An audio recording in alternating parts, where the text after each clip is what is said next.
Hey, this is Mitch Herkus with Route 50. I'm here in Austin at South by Southwest with Mayor Mitch Landrieu, my Nice fellow name. Mitch. Yeah, good name, quality name. And I know that you were just coming off a panel on the future of policing. Could you tell me a little bit about what was discussed on the panel? Well, lots of things. They were interested in where police departments are, what their challenges are going forward. We talked a lot about ways to help make American cities safe. And of course, I'm here on behalf of the U.S. Conference of Mayors that I'm the vice president of. And we sent to President Trump and Vice President Pence and to Attorney General Sessions a document that we call Secure America. And we're asking them to partner with us to try to help make the streets of America safe.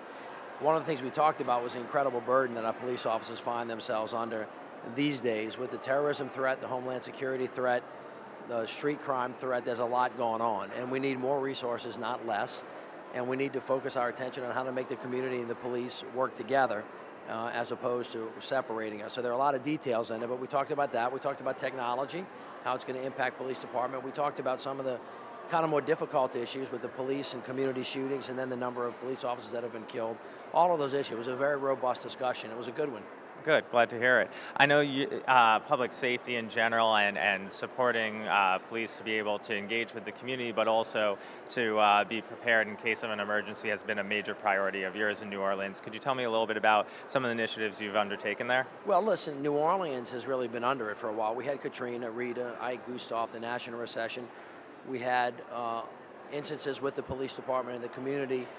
We've had major sporting events, so we need to be able to secure the streets of the city, whether it's a natural disaster, a man-made disaster, a terrorist attack.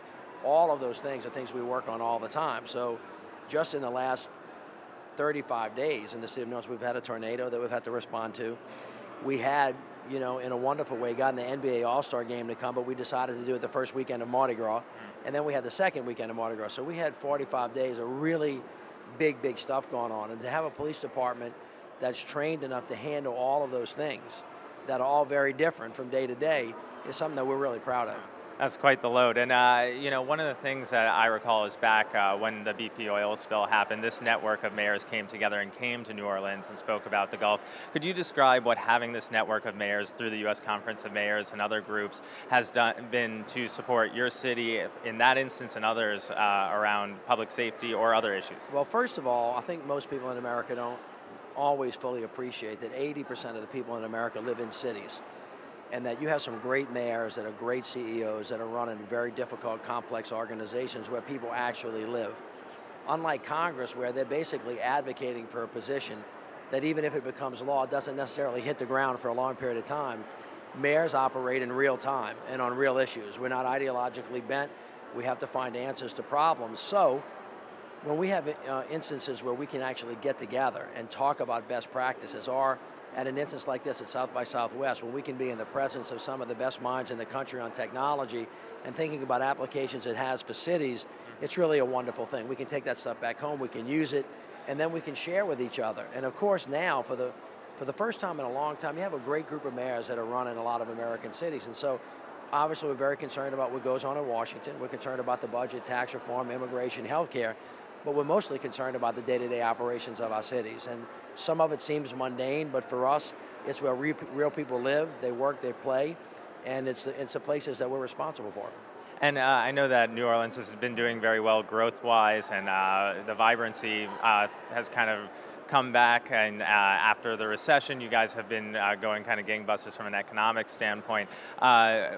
What's kind of the magic sauce as far as that's concerned? And obviously, how do you do it in such a way where it continues to be an equitable community and helps float all boats? Well, those are good questions. There's really no magic sauce. I mean, getting up every day and working hard, hiring really good people, having a system that's based on what you know, not who you know, thinking about dealing with the tough challenges that are before you rather than passing them off to the next mayors are really important.